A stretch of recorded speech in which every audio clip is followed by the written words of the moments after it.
بسم الله الرحمن الرحيم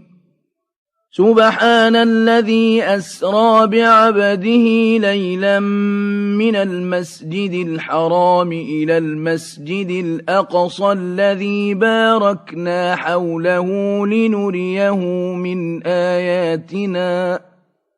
إنه هو السميع البصير وآتينا موسى الكتاب وجعلناه هدى لبني إسرائيل ألا تتخذوا من دوني وكيلا ذرية من حملنا مع نوح إنه كان عبدا شكورا وقضينا إلى بني إسرائيل في الكتاب لتفسدن في الأرض مرتين ولتعلن علوا كبيرا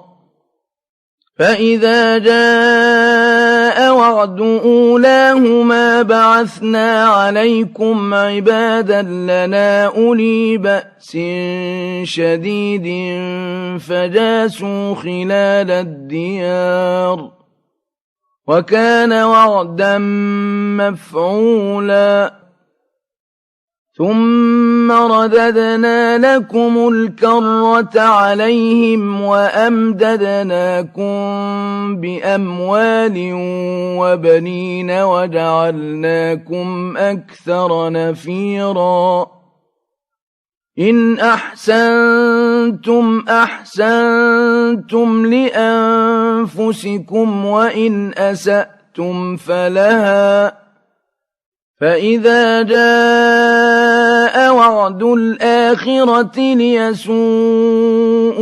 وجوهكم وليدخلوا المسجد كما دخلوه أول مرة وليتبروا ما علوا تتبيرا عسى ربكم أن يرحمكم وإن عدتم عدنا وجعلنا جهنم للكافرين حصيرا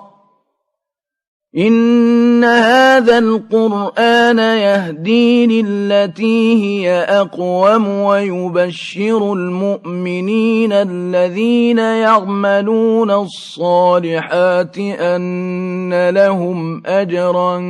كبيرا وأن الذين لا يؤمنون بالآخرة أعتدنا لهم عذابا أليما ويدعو الإنسان بالشر دعاءه بالخير وكان الإنسان عجولا وجعلنا الليل والنهار آيتين فمحونا آية الليل وجعلنا آية النهار مبصرة لتبتغوا فضلا من ربكم ولتعلموا عدد السنين والحساب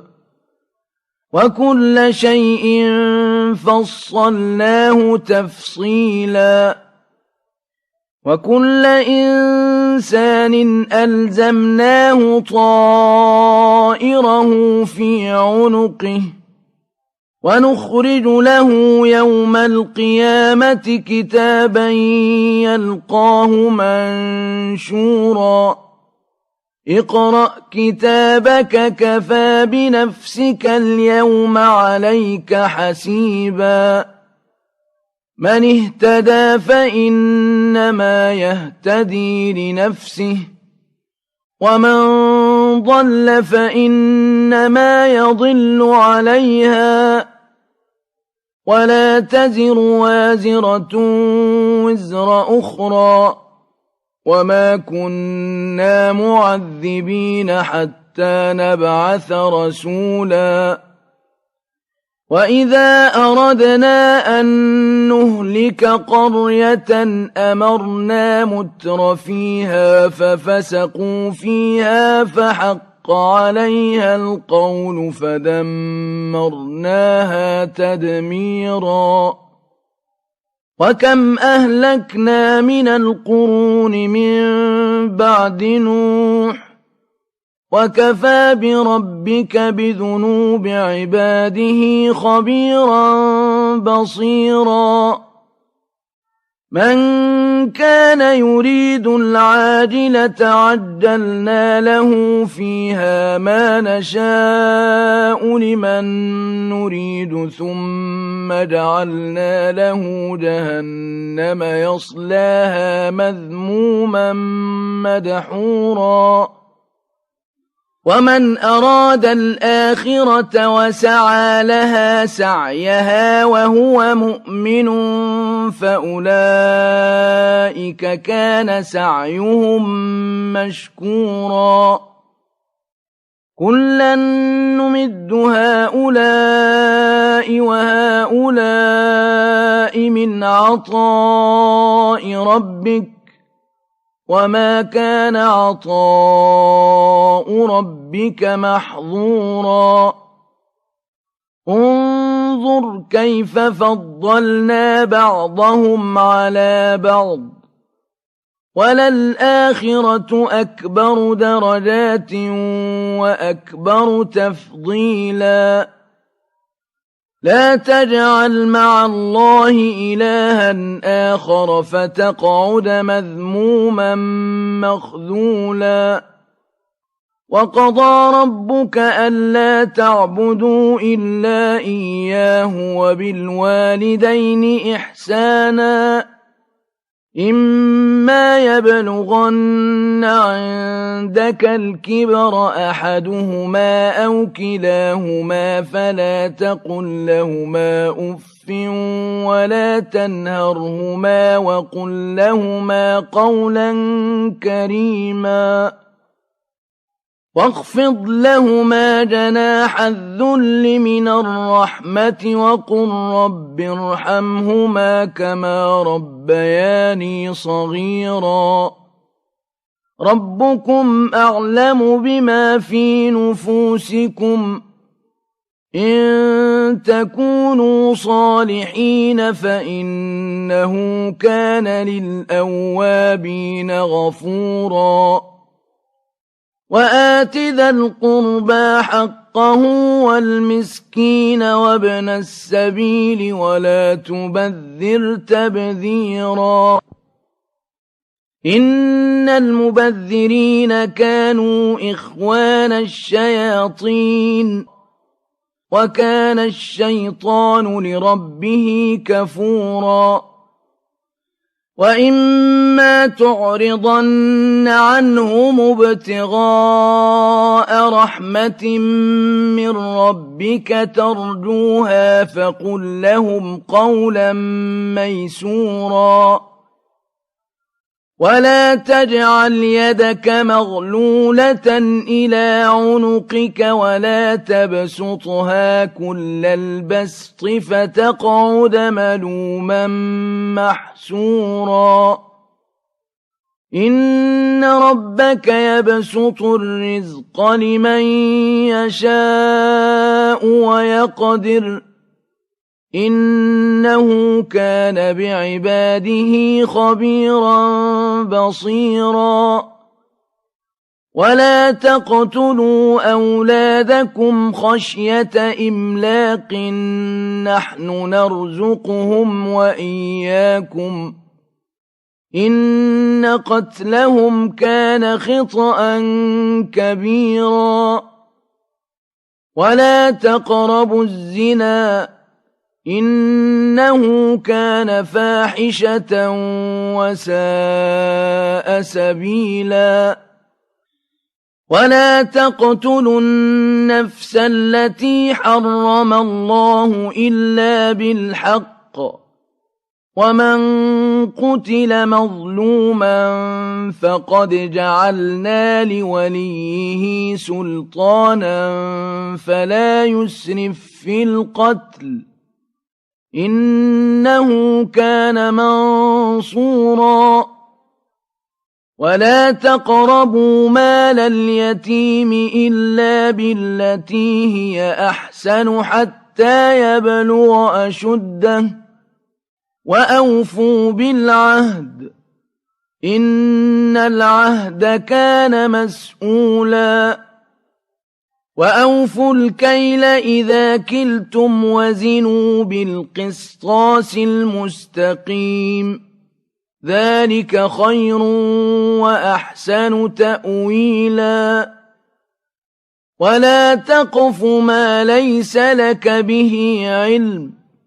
إن السمع والبصر والفؤاد كل أولئك كان عنه مسؤولا ولا تمش في الأرض مرحا إنك لن تخرق الأرض ولن تبلغ الجبال طولا كل ذلك كان سيئه عند ربك مكروها ذلك مما أوحى إليك ربك من الحكمة ولا تجعل مع الله إلها آخر فتلقى في جهنم ملوما مدحورا أفأصفاكم ربكم بالبنين واتخذ من الملائكة إناثا إنكم لتقولون قولا عظيما ولقد صرفنا في هذا القرآن ليذكروا وما يزيدهم إلا نفورا قل لو كان معه آلهة كما يقولون إذا لابتغوا إلى ذي العرش سبيلا سبحانه وتعالى عما يقولون علوا كبيرا تسبح له السماوات السبع والأرض ومن فيهن وإن من شيء إلا يسبح بحمده ولكن لا تفقهون تسبيحهم إنه كان حليما غفورا وإذا قرأت القرآن جعلنا بينك وبين الذين لا يؤمنون بالآخرة حجابا مستورا وجعلنا على قلوبهم أكنة أن يفقهوه وفي آذانهم وقرا وإذا ذكرت ربك في القرآن وحده ولوا على أدبارهم نفورا نحن أعلم بما يستمعون به إذ يستمعون إليك وإذ هم نجوى إذ يقول الظالمون إن تتبعون إلا رجلا مسحورا انظر كيف ضربوا لك الأمثال فضلوا فلا يستطيعون سبيلا وقالوا أئذا كنا عظاما ورفاتا أئنا لمبعوثون خلقا جديدا قل كونوا حجارة أو حديدا أو خلقا مما يكبر في صدوركم فسيقولون من يعيدنا قل الذي فطركم أول مرة فسينغضون إليك رؤوسهم ويقولون متاه وقل عسى أن يكون قريبا يوم يدعوكم فتستجيبون بحمده وتظنون إن لبثتم إلا قليلا وقل لعبادي يقولوا التي هي أحسن إن الشيطان ينزغ بينهم إن الشيطان كان للإنسان عدوا مبينا ربكم أعلم بكم إن يشأ يرحمكم أو إن يشأ يعذبكم وما أرسلناك عليهم وكيلا وربك أعلم بمن في السماوات والأرض ولقد فضلنا بعض النبيين على بعض وآتينا داود زبورا قل ادعوا الذين زعمتم من دونه فلا يملكون كشف الضر عنكم ولا تحويلا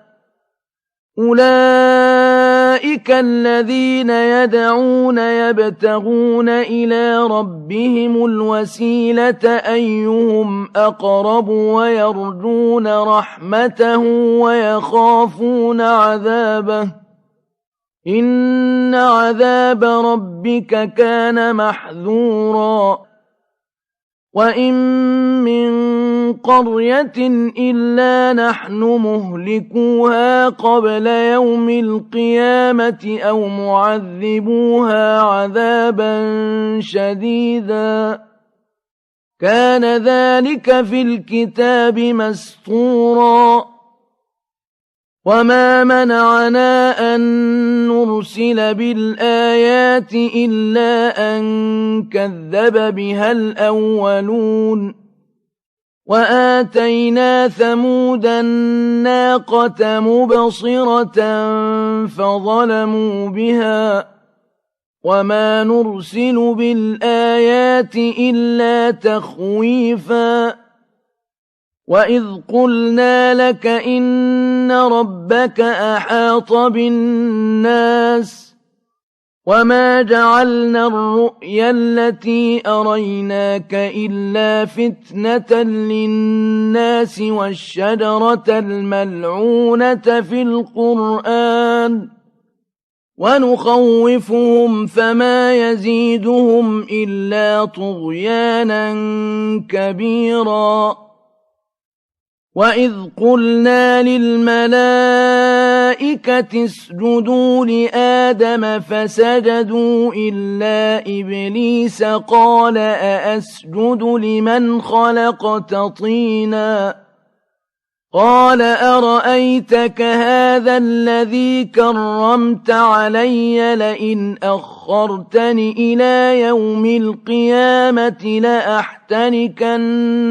ذريته إلا قليلا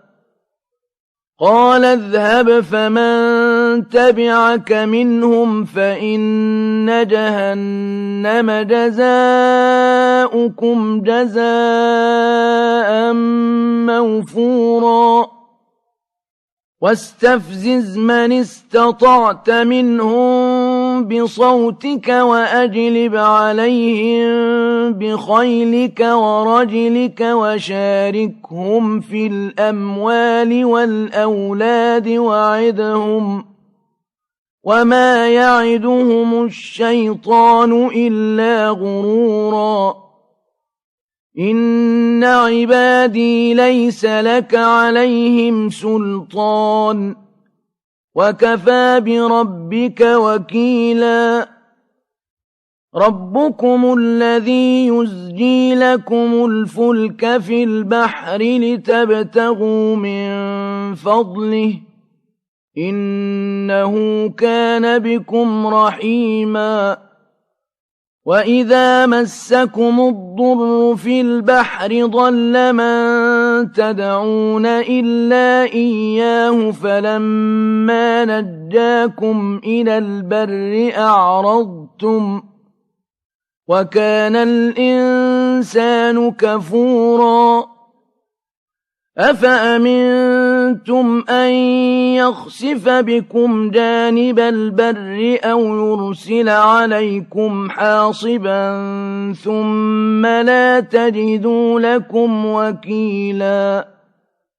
أم أمنتم أن يعيدكم فيه تارة أخرى فيرسل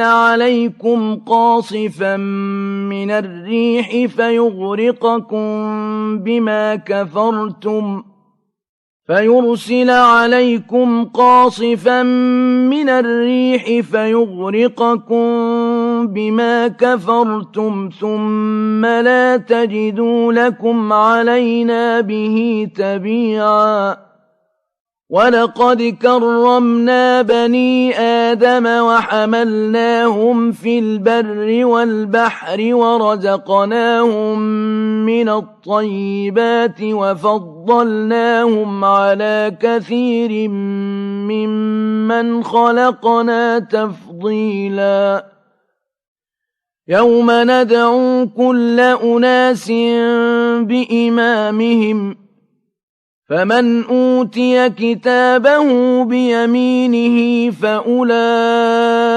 يقرؤون كتابهم ولا يظلمون فتيلا ومن كان في هذه أعمى فهو في الآخرة أعمى وأضل سبيلا وإن كادوا ليفتنونك عن الذي أوحينا إليك لتفتري علينا غيره وإذا لاتخذوك خليلا ولولا أن ثبتناك لقد كدت تركن إليهم شيئا قليلا إذا لأذقناك ضعف الحياة وضعف الممات ثم لا تجد لك علينا نصيرا وإن كادوا ليستفزونك من الأرض ليخرجوك منها وإذا لا يلبثون خلافك إلا قليلا سنة من قد أرسلنا قبلك من رسلنا ولا تجد لسنتنا تحويلا أقم الصلاة لدلوك الشمس إلى غسق الليل وقرآن الفجر إن قرآن الفجر كان مشهودا ومن الليل فتهجد به نافلة لك عسى أن يبعثك ربك مقاما محمودا وقل رب أدخلني مدخل صدق وأخرجني مخرج صدق واجعل لي من لدنك سلطانا نصيرا وقل جاء الحق وزهق الباطل إن الباطل كان زهوقا وننزل من القرآن ما هو شفاء ورحمة للمؤمنين ولا يزيد الظالمين إلا خسارا وإذا أنعمنا على الإنسان أعرض ونأى بجانبه وإذا مسه الشر كان يئوسا قل كل يعمل على شاكلته فربكم أعلم بمن هو أهدى سبيلا ويسألونك عن الروح قل الروح من أمر ربي وما أوتيتم من العلم إلا قليلا ولئن شئنا لنذهبن بالذي أوحينا إليك ثم لا تجد لك به علينا وكيلا إلا رحمة من ربك إن فضله كان عليك كبيرا قل لئن اجتمعت الإنس والجن على أن يأتوا بمثل هذا القرآن لا يأتون بمثله ولو كان بعضهم لبعض ظهيرا ولقد صرفنا للناس في هذا القرآن من كل مثل فأبى أكثر الناس إلا كفورا وقالوا لن نؤمن لك حتى تفجر لنا من الأرض ينبوعا أو تكون لك جنة من نخيل وعنب فتفجر الأنهار خلالها تفجيرا أو تسقط السماء كما زعمت علينا كسفا أو تأتي بالله والملائكة قبيلا أو يكون لك بيت من زخرف أو ترقى في السماء ولن نؤمن لرقيك حتى تنزل علينا كتابا نقرأه قل سبحان ربي هل كنت إلا بشرا رسولا وما منع الناس أن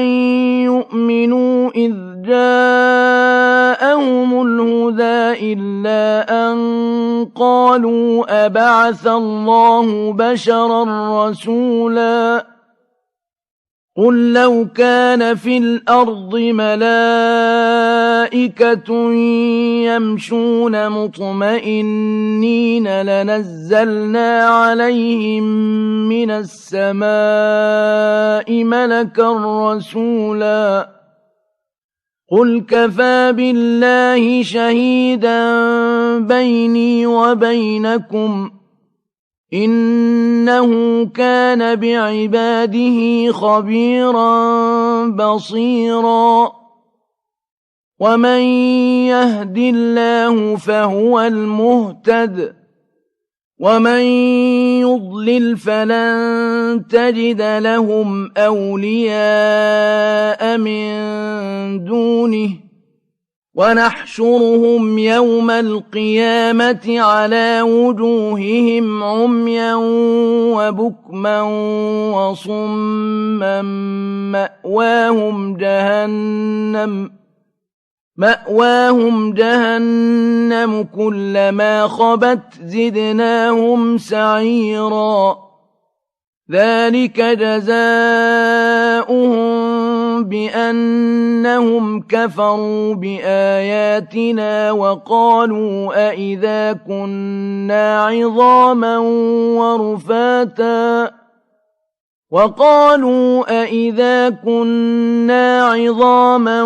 ورفاتا أئنا لمبعوثون خلقا جديدا أولم يروا أن الله الذي خلق السماوات والأرض قادر على أن يخلق مثلهم وجعل لهم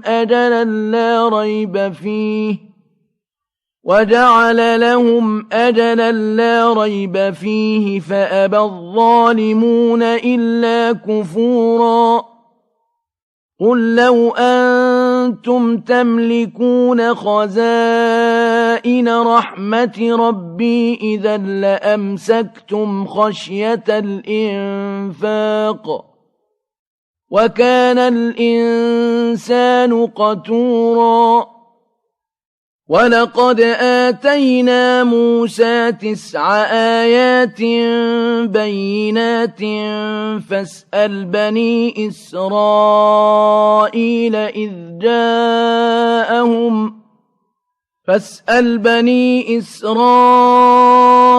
إذ جاءهم فقال له فرعون إني لأظنك يا موسى مسحورا قال لقد علمت ما أنزل هؤلاء إلا رب السماوات والأرض بصائر وإني لأظنك يا فرعون مثبورا فأراد أن يستفزهم من الأرض فأغرقناه ومن معه جميعا وقلنا من بعده لبني إسرائيل اسكنوا الأرض فإذا جاء وعد الآخرة جئنا بكم لفيفا وبالحق أنزلناه وبالحق نزل وما أرسلناك إلا مبشرا ونذيرا وقرآنا فرقناه لتقرأه على الناس على مكث ونزلناه تنزيلا قل آمنوا به أو لا تؤمنوا إن الذين أوتوا العلم من قبله إذا يتلى عليهم يخرون للأذقان سجدا ويقولون سبحان ربنا إن كان وعد ربنا لمفعولا ويخرون للأذقان يبكون ويزيدهم خشوعا قل ادعوا الله أو ادعوا الرحمن أيما تدعوا فله الأسماء الحسنى ولا تجهر بصلاتك ولا تخافت بها وابتغ بين ذلك سبيلا وقل الحمد لله الذي لم يتخذ ولدا ولم يكن له شريك في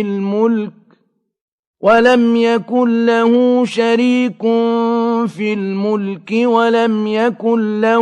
ولي من الذل وكبره تكبيرا